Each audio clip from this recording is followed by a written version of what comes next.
오늘 저희가 함께 볼 하나님의 말씀은 마가복음 6장 30절에서 44절입니다. 마가복음 6장 30절에서 44절입니다.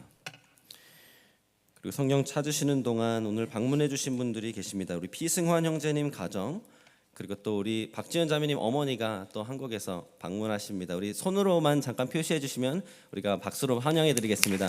환영합니다. 네, 저기 또 저쪽에도 뒤에 계십니다. 네, 감사합니다. 딱 점심이 끊길 때 오셨습니다. 죄송합니다. 우리 가능하신 분들은 하나님의 말씀을 경외하는 마음으로 함께 일어나서 봉독하겠습니다. 저희 한 절씩 교독하고 44절 합독합니다. 제가 먼저 읽겠습니다. 사도들이 예수께 모여 자기들이 행한 것과 가르친 것을 낱낱이 고하니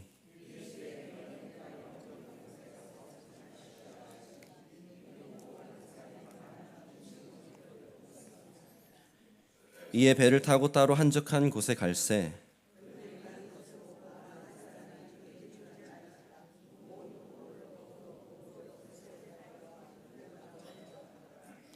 예수께서 나오사 큰 무리를 보시고 그 목자 없는 양 같음으로 인하여 불쌍히 여기사 이에 여러 가지로 가르치시더라.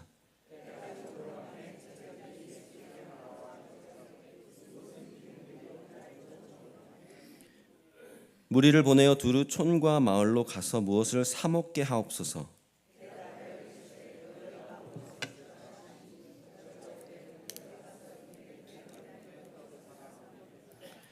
이르시되 너희에게 떡 몇 개나 있는지 가서 보라 하시니 알아보고 이르되 떡 5개와 물고기 2마리가 있더이다 하거늘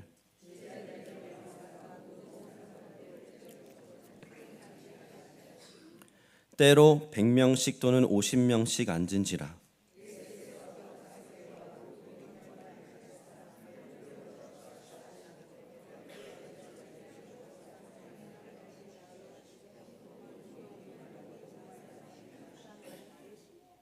다 배불리 먹고 함께 읽습니다. 떡을 먹은 남자는 5,000명이었더라. 아멘. 자리에 앉으시면 되겠습니다.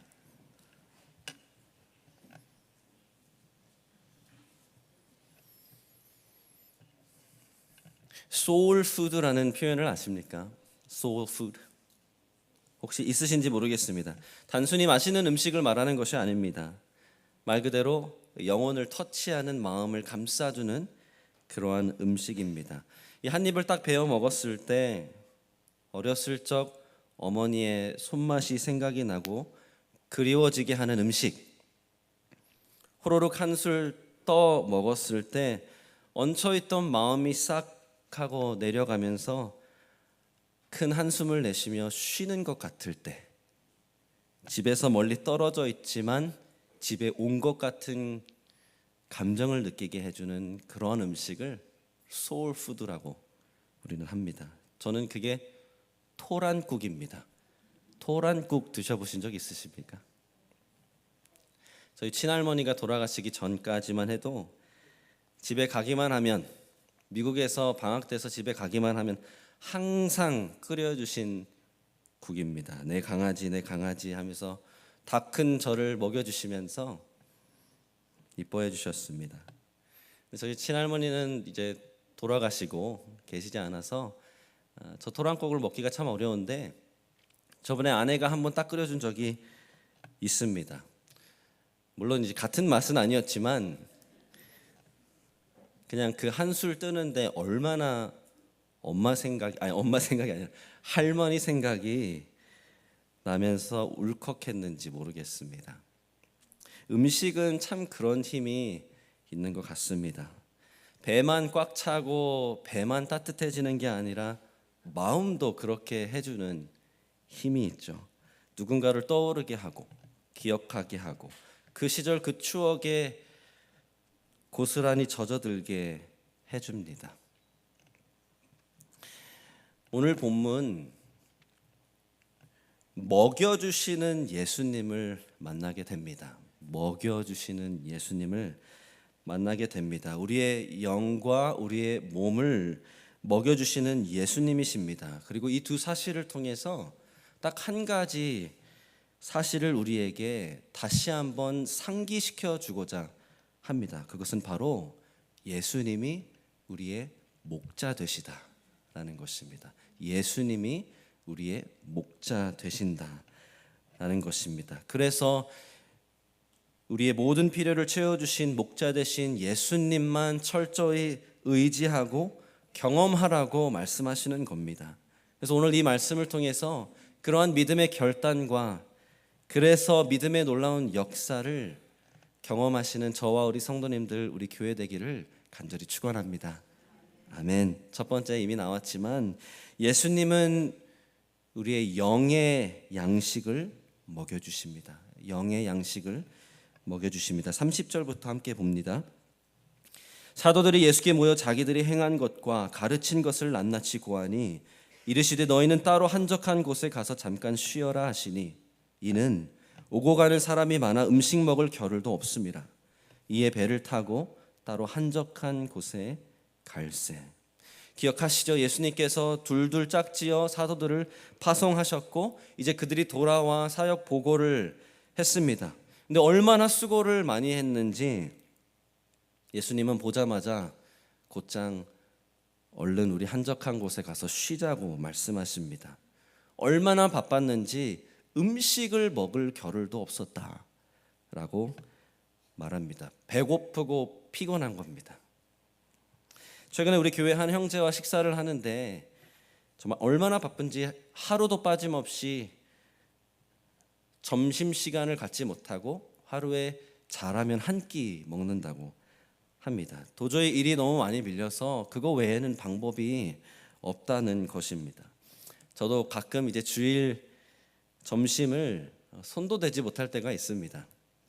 이리저리 이제 돌아다니면서 인사도 하고 대화도 하면서 배고픈 줄 모를 때도 있지만 또 먹는 게 오히려 불편할 때가 있어서 그냥 끼니를 건너뛸 때가 있습니다. 아마 다 공감하실 텐데요. 육아가 되었든 바쁜 일, 바쁜 사업장이 되었든 음식이 입으로 들어가는지 코로 들어가는지 또 모르는 정말 바쁜 가운데 사시는 분들이 계신 줄로 압니다. 근데 그러한 저희들을 예수님께서는 긍휼히 보시면서 이렇게 말씀하신다는 거죠. 잠깐 저 한적한 곳에 가서 쉬어라. 이게 메인 포인트는 아니지만 저희가 꼭 눈여겨볼 것이 있다면 사랑하는 성도 여러분, 쉬라는 것은 예수님이 추천, 제안하시는 게 아니라 명령하시는 겁니다. 쉬어라. 좀 쉬어라. 오늘 그 음성을 들으셔야 되는 분들이 계신지 모르겠습니다. 한적한 곳에 가서 쉬어라. 근데 질문이 있다면 어떻게 쉬라는 걸까요? 배고픈 제자들에게 어떻게 쉼을 주신다는 걸까요? 그렇게 해서 배를 타고 한적한 곳에 가고 있는데 문제가 발생합니다. 33절이죠. 그들이 가는 것을 보고 많은 사람이 그들인 줄 안지라 모든 고을로부터 도보로 그곳에 달려와 그들보다 먼저 갔더라. 저는 묵상하면서 이 장면을 상상만 해도 스트레스가 너무 됐습니다. 한적한 곳에 사람이 없는 광야와도 같은 곳에 쉬려고 간 건데 사람들이 다 알아차리고 해안가를 따라서 쫓아오고 있다는 겁니다. 심지어 배가 저쪽 방향으로 가네? 그러면 저기로 오겠다 해서 이 종착지에 먼저 가 있었다라는 것이죠. 얼마나 스트레스가 되겠습니까? 상상해 보십시오. 1년에 한 번 2박 3일 휴가 낼 수 있는 짬이 생겨서 가족들이랑 저 멀리 발리에 여행을 가려고 하는데 가는 내내 핸드폰이 쉬지 않고 울립니다. 내 핸드폰 꺼놓으니까 아내 핸드폰으로 막 연락이 옵니다. 그렇게 휴양지 도착해서 공항에 딱 내렸는데 마치 내가 BTS가 된 것처럼 어떻게 내가 거기 올 줄을 알고 사람들이 막 기다리고 있는 겁니다. 연예인들이 얼마나 피곤할까요? 가는 곳곳마다 사람들이 알아보고 쫓아옵니다. 잠깐 좀 쉽시다. 밥이라도 좀 먹읍시다. 저 같으면 화가 탁 날 것 같아요. 그런데 사랑하는 성도 여러분, 34절 예수님은 어떻게 반응하십니까? 예수께서 나오사 큰 무리를 보시고 그 목자 없는 양 같음으로 인하여 불쌍히 여기셨다. 불쌍히 여기셨다, 영어로는 이제 compassion이라는 단어인데 신약 성경에서 예수님을 묘사하는 데에만 쓰이는 단어입니다. 이 가슴 깊이, 가장 깊은 곳을 상상해 보시면 거기서부터 우러나오는 긍휼, 자비, 이런 뜻입니다. 그러니까 저는 이런 표현을 자주 쓰는데 정말 뼛속까지 긍휼하신 예수님이셔서 마땅히 쉬어야 하고 쉬기를 작정하고 가신 자리일지라도 긍휼히 여기셨다라는 거죠. 근데 그 이유가 중요합니다. 그들을 보니 목자 없는 양이라는 것입니다. 목자 없는 양. 자주 들어보셨겠지만 양은 목자의 돌봄이 없으면 큰일 납니다. 쉽게 길을 잃어 헤매는 게 양이고 영양가 없는 풀떼기를 자꾸 집어먹는 게 양입니다. 맹수들이 공격하면 속수무책 당할 수밖에 없는 양입니다. 그래서 양은 목자를 전적으로 의존할 수밖에 없습니다. 그래서 민수기 27장에 이제 백성을 이끌어 가나안 땅에 들어갈 수 없었던 모세가 하나님께 마지막으로 이런 간청을 합니다. 제가 16절부터 읽어드리고 17절은 준비되어 있습니다. 여호와 모든 육체의 생명의 하나님이시여, 원하건대 한 사람을 이 회중 위에 세워서 그로 그들 앞에 출입하며 그들을 인도하여 출입하게 하사 여호와의 회중이 목자 없는 양과 같이 되지 않게 하옵소서. 하나님께서는 늘 하나님의 백성을 묘사하실 때, 언급하실 때 양이라고 사용하시는 것을 성경 곳곳에서 볼 수 있습니다. 모세, 목자였던, 정말 목자를 연상시키는 모세 지팡이를 들고 그 백성을 광야에서 인도해낸, 돌보아준 그 모세가 죽으면서 하나님께 하나 요청한 것이, 하나님 목자를 또한 세워주십시오. 그만큼 양은, 그만큼 하나님의 백성은 목자가 절실히 필요했던 것이죠. 그런데 문제는 이후에도 이스라엘 백성은 목자 없는 양일 때가 많았다라는 것입니다. 성경책이 있으시면 잠깐 다 같이 피시면 좋겠습니다. 우리 에스겔 34장입니다. 에스겔 34장, 구약 성경 1203페이지입니다. 에스겔 34장입니다.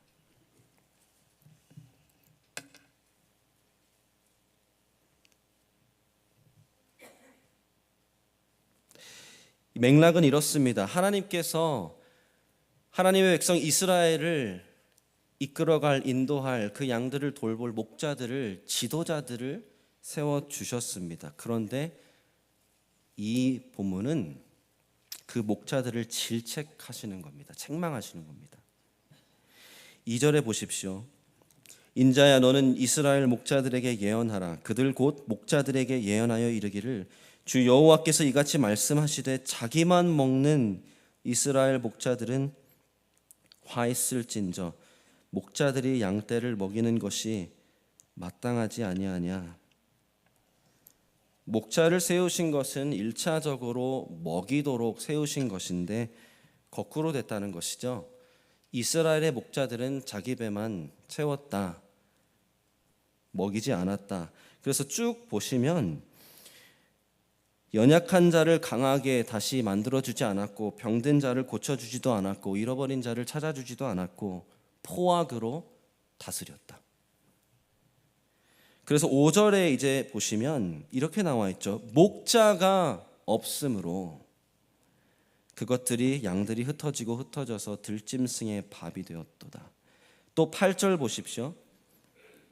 주 여호와의 말씀에 내가 나의 삶을 두고 맹세하노라. 내 양떼가 노략거리가 되고 모든 들짐승의 밥이 된 것은 목자가 없기 때문이라. 내 목자들이 내 양을 찾지 아니하고 자기만 먹이고 내 양떼를 먹이지 아니하였도다. 먹이라고 세워놨더니 먹이지는 않고 자기들만 먹었다. 이 말씀입니다. 그래서 에스겔 34장 가운데 하나님께서 친히 약속을 하십니다. 내가 내 양떼를 돌보겠다. 내가 찾고 내가 건져내고 내가 좋은 꼴을 먹이겠다. 15절 보십시오. 내가 친히 내 양의 목자가 될 것이다 말씀하십니다. 그러면서 23절에는 이렇게 예언을 약속을 하십니다.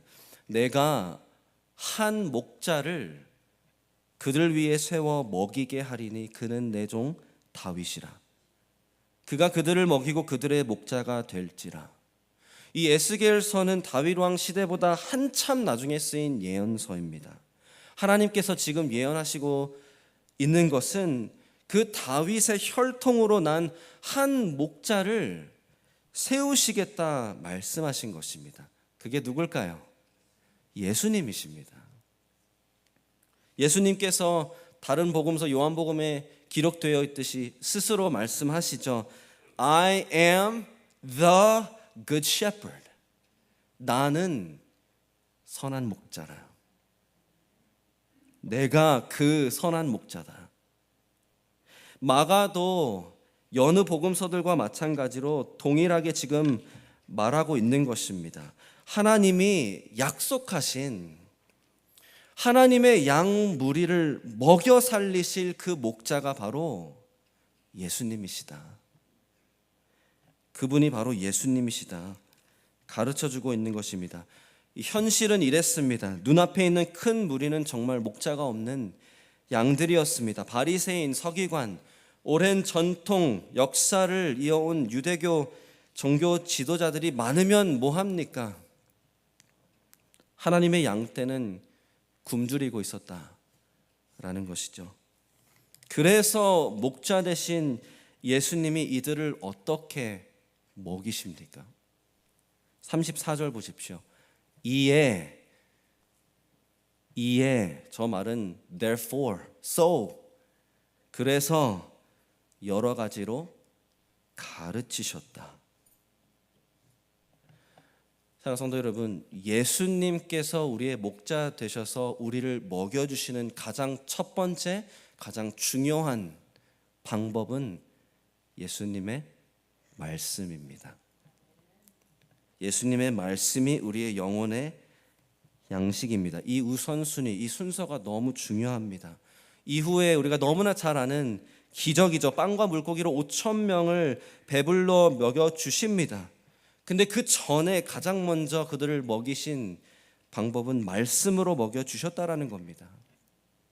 마가복음에는 기록되어 있지 않지만 예수님께서 광야에서 원수의 시험을 이기며 이렇게 말씀하셨죠. 사람이 떡으로만 살 것이 아니요 하나님의 입으로부터 나오는 하나님의 말씀, 모든 말씀으로 살 것이라. 사랑하는 성도 여러분, 이 말씀이 우리 영의 양식입니다. 이 말씀으로 우리가 사는 것입니다. 예수님 선포하신 하나님 나라 복음을 들어야만 죽어있는 영혼이 살아날 수 있는 것입니다. 하나님께서 이 세상을 너무 사랑하셔서 당신의 아들 예수 그리스도를 이 땅에 보내셨고 십자가에 매달려 죽으시고 3일 만에 부활하심으로 죄를 회개하고 돌이켜 그 예수님을 구원자 주님으로 믿고 영접한 자라야 하나님께서 죄를 사하시고 구원하신다. 죽어있는 영혼이 살 수 있는 방법은 이거밖에 없습니다. 죽어있는 죄인이 필요한 양식은 말씀입니다. 근데 우리도 마찬가지죠.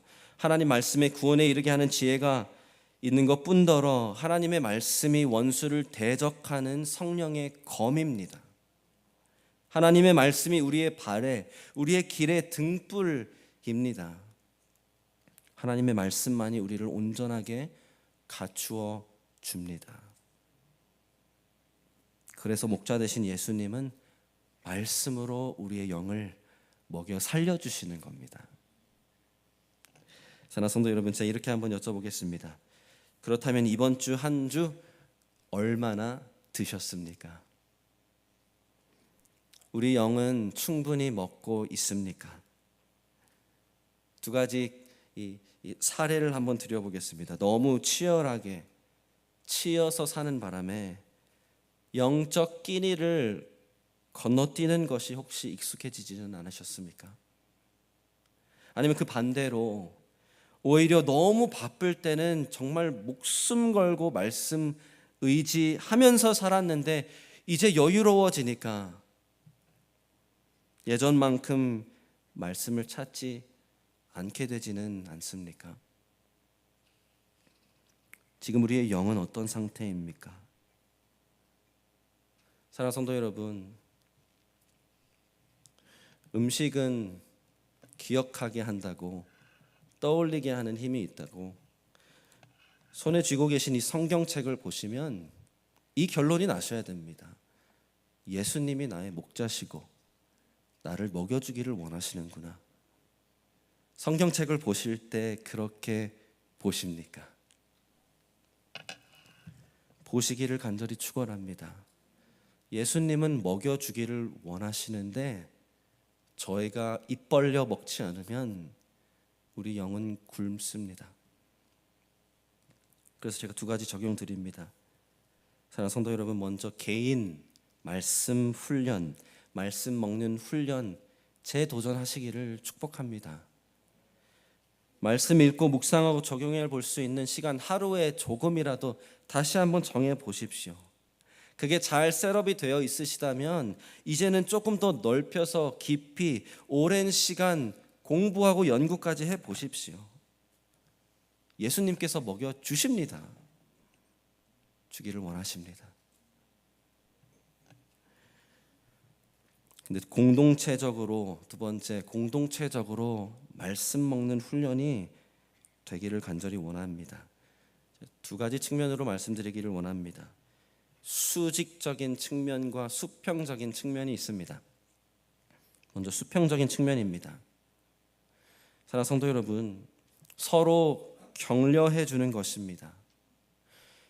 계획을, 나는 이렇게 이번 주에 말씀을 먹을 거야 라고 서로에게 계획을 나누어 주면 서로 또 물어봐 주고 체크업해 주고 서로 응원하고 복돋아 주는 것입니다. 그래서 먹었어? 왜 안 먹었어? 빨리 먹어 라고 말해주는 게 교회입니다.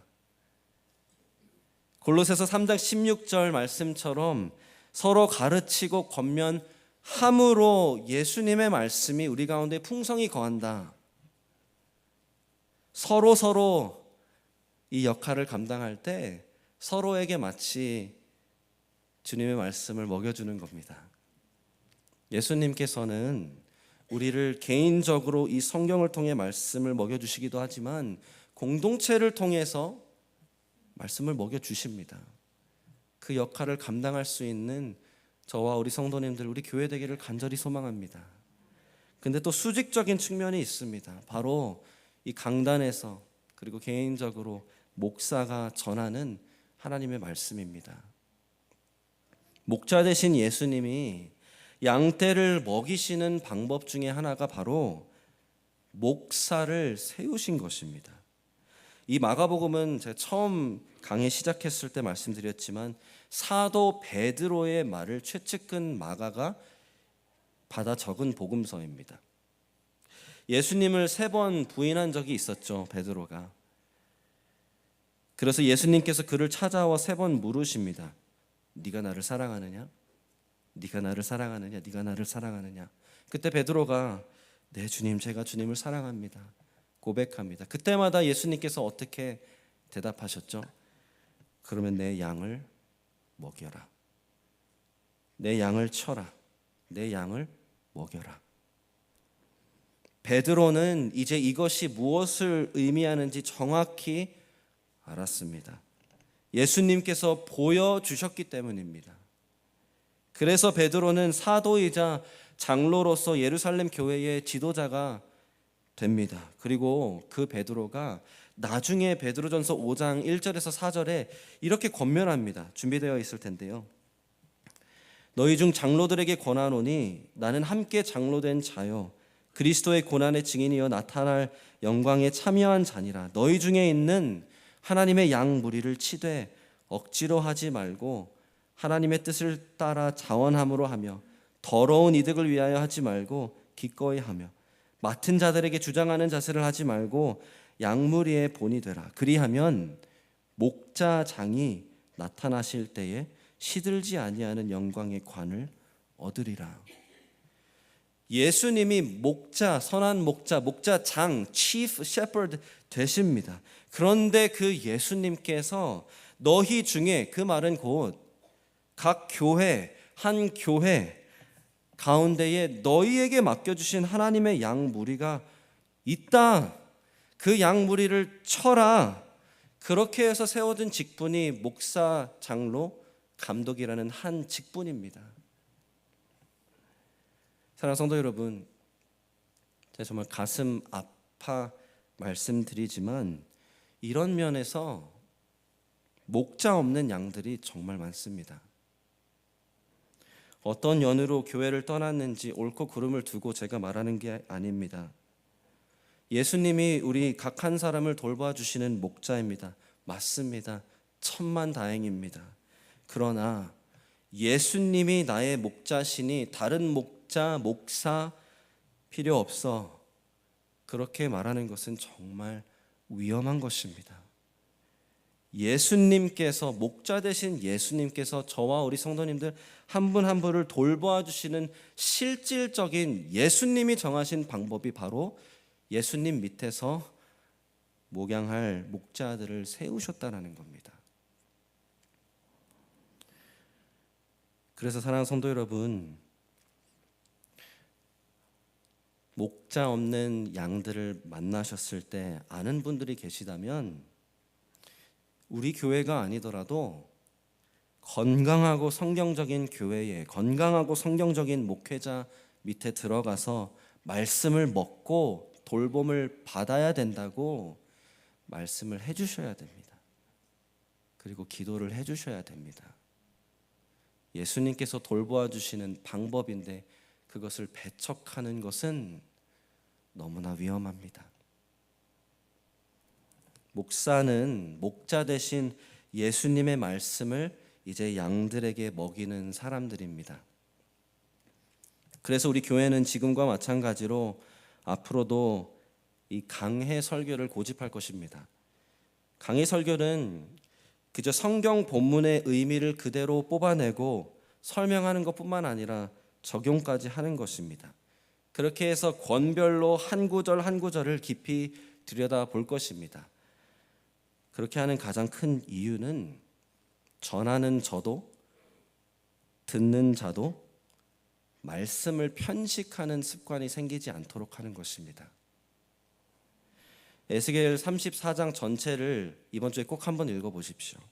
목자들을 향한 책망도 있지만 17절에서 20절 양들에 대한 하나님의 책망이 있습니다. 그 이유는 좋은 꼴을 두고 엄한 데서 꼴을 얻는다는 것입니다. 하나님께서 보내신 선지자들의 말은 다 제쳐두고 거짓 선지자들의 가짜 말만 듣고 본인들이 듣고 싶은 말만 듣다가 패망의 길로 갔다라는 것입니다. 근데 이 경고는 디모데후서 4장에도 나와 있습니다. 마지막 때에는 바른 교훈을 받지 아니하며 귀가 가려워서 자기의 사역을 따를 스승을 많이 두고 그 귀를 진리에서 벗어나 허탄한 이야기를 따르게 될 것이다. 경고합니다. 그래서 바울은 목회자 디모데에게 이렇게 명령합니다. 너는 말씀을 전파하라. Preach the word, nothing else. 말씀만 전파하라. 사랑하는 성도 여러분, 그 말은 근데 때로는 피하고 싶은 어려운 본문들이 나오더라도 저는 목회자로서 과감하게 가감 없이 전해야 된다는 것입니다. 우리가 소화하기 어려울지라도, 물론 저도 소화하기 쉽게 잘 요리해서 잘 가르쳐 드려야 되겠지만 우리가 소화하기 어렵고 납득하기 어려운 말씀일수록 우리가 필요한 말씀입니다. 그래서 우리 교회는 하나님의 말씀이라면 부분 듣기 좋은 것만이 아니라 하나님의 말씀 전체를 들을 수 있는 훈련이 되어 있는 우리 교회 되기를 간절히 축원합니다. 그렇게 예수님의 골고루 영양가 가득한 영의 양식을 먹게 되는 것입니다. 그래서 저와 우리 박상현 목사님 위해서 기도해 주십시오. 하나님께 책망받는 목자들이 되지 않기를 원합니다. 하나님의 말씀을 잘 먹이는 그러한 목회자 되게 해달라고 기도해 주십시오. 우리의 목자 되신 예수님 말씀으로 영의 양식을 주십니다. 성경책 딱 보실 때 나의 목자 되신 주님 오늘도 나를 먹여주시는구나 보시기를 간절히 축원합니다. 그런데 두 번째, 영의 양식만 주시는 것이 아니라 몸의 양식도 주십니다. 예수님은 몸의 양식도 먹여주십니다. 35절에서 38절입니다. 때가 저물어 가며 제자들이 예수께 나와 여짜오되 이곳은 빈 들이여 날도 저물어 가니 무리를 보내어 두루 촌과 마을로 가서 무엇을 사 먹게 하옵소서. 대답하여 이르시되 너희가 먹을 것을 주라 하시니 여짜오되 우리가 가서 200데나리온의 떡을 사다 먹이리이까? 이르시되 너희에게 떡 몇 개나 있는지 가서 보라 하시니 알아보고 이르되 떡 5개와 물고기 2마리가 있더이다 하거늘. 기억하십니까? 예수님께서 처음 12사도들을 파견하셨을 때 먹을 거 가져가지 말라고 하셨고 돈도 챙겨가지 말라고 하셨습니다. 그래서 12명 중에서 딱 5개와 물고기 2마리밖에 긁어 모으지 못했습니다. 쪼개 먹어도 12이서 먹어도 모자랄 판입니다. 그런데 예수님은 너희가 먹을 것을 주라고 명령하십니다. 왜 그러셨을까요? 그래서 제자들은 즉각 묻죠. 이게 어떻게 가능합니까? 200데나리온이면 최소 6개월 샐러리고 많으면 1년치 샐러리입니다. 먹을 것도 부족하고 돈도 없는데 예수님께서 그렇게 말씀하셔서 그렇게 갔다 왔는데 우리 보고 어떻게 하라는 겁니까? 그런 생각이 들지 않을까요? 왜 너희들이 먹을 것을 주어라라고 말씀하십니까? 지금 이들에게, 제자들에게 특별히 가르쳐 주시려는 겁니다. 목자 되신 예수님은 먹여주시는 분이시다. 우리의 육체적인 필요도 예수님이 다 채워주실 것이다. 이것을 이제 경험해 보게 하시는 겁니다. 39절부터 44절 전체 읽습니다. 제자들에게 명하사 그 모든 사람으로 때를 지어 푸른 잔디 위에 앉게 하시니 때로 100명씩 또는 50명씩 앉은지라. 예수께서 떡 5개와 물고기 2마리를 가지사 하늘을 우러러 축사하시고 떡을 떼어 제자들에게 주어 사람들에게 나누어 주게 하시고 또 물고기 2마리도 모든 사람에게 나누심에 다 배불리 먹고 남은 떡 조각과 물고기를 12바구니에 차게 거두었으며 떡을 먹은 남자는 5,000명이었더라. 아멘. 참 놀라운 기적이죠. 사랑하는 성도 여러분, 읽으시면서 제가 초록색으로 표시해 드렸습니다만 눈치채셨습니까? 푸른 잔디 위에 모여 있었고 다 배불리 먹었다고 하죠. 떠오르는 시편이 있지 않으십니까? 시편 23편 여호와는 나의 목자시니 내게 부족함이 없으리로다.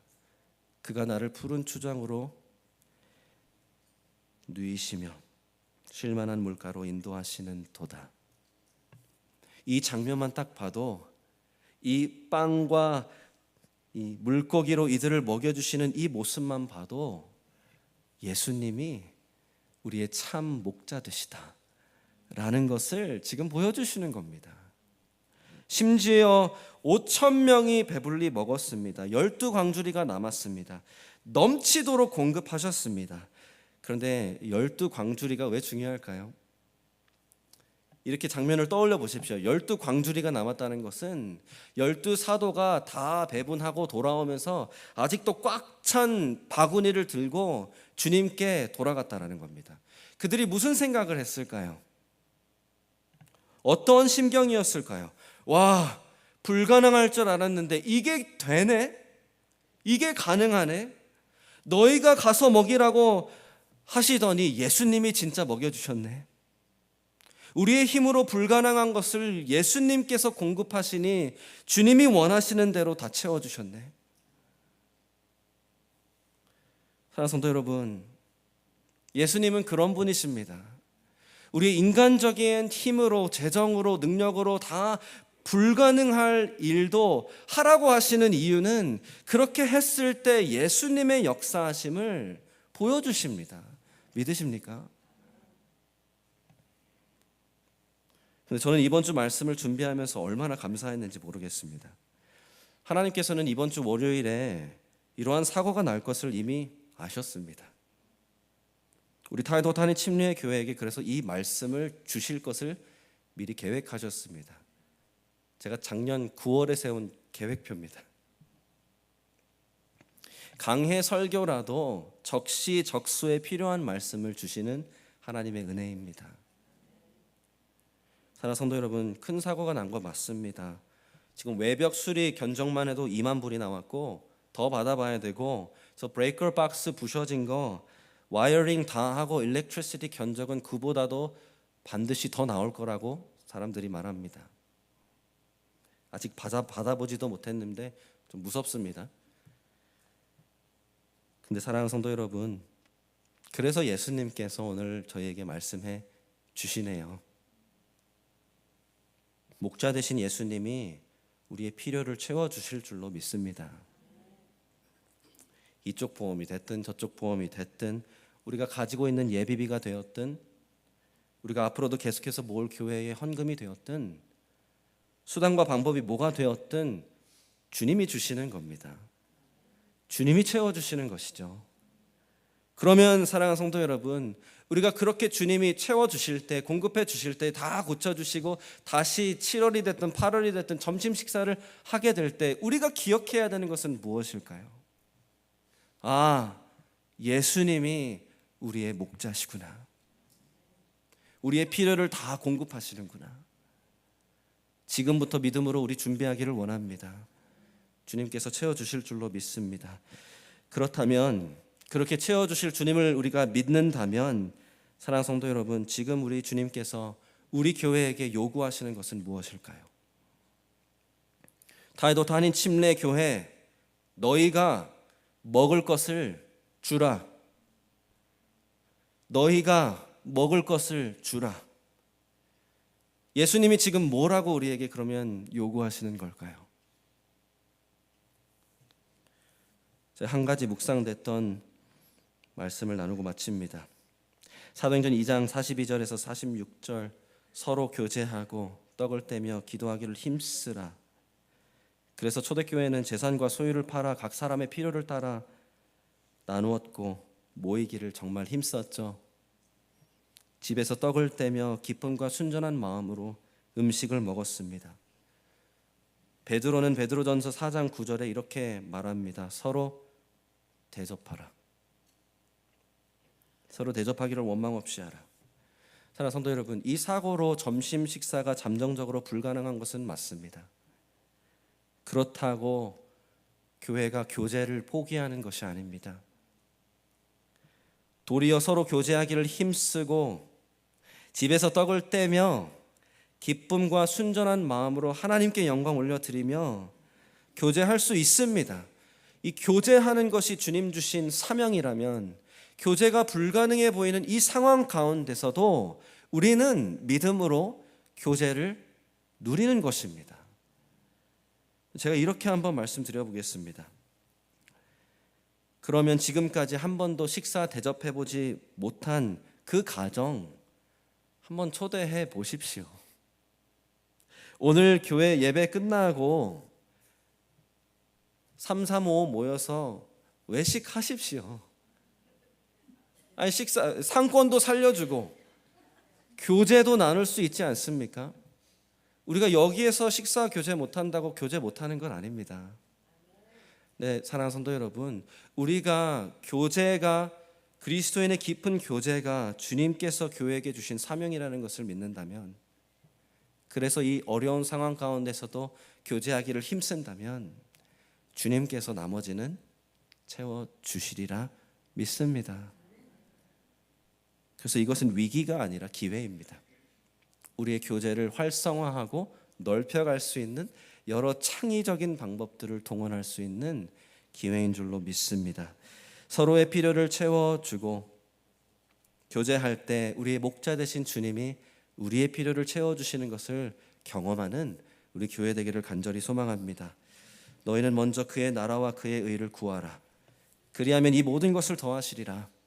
믿는 믿음으로 이제는 담대히 주어진 사명을 감당하는, 그래서 공급하시는 예수님의 역사를 경험하는 저와 우리 성도님들, 우리 각 가정들, 우리 교회 되기를 축복합니다. 아멘. 함께 기도하겠습니다.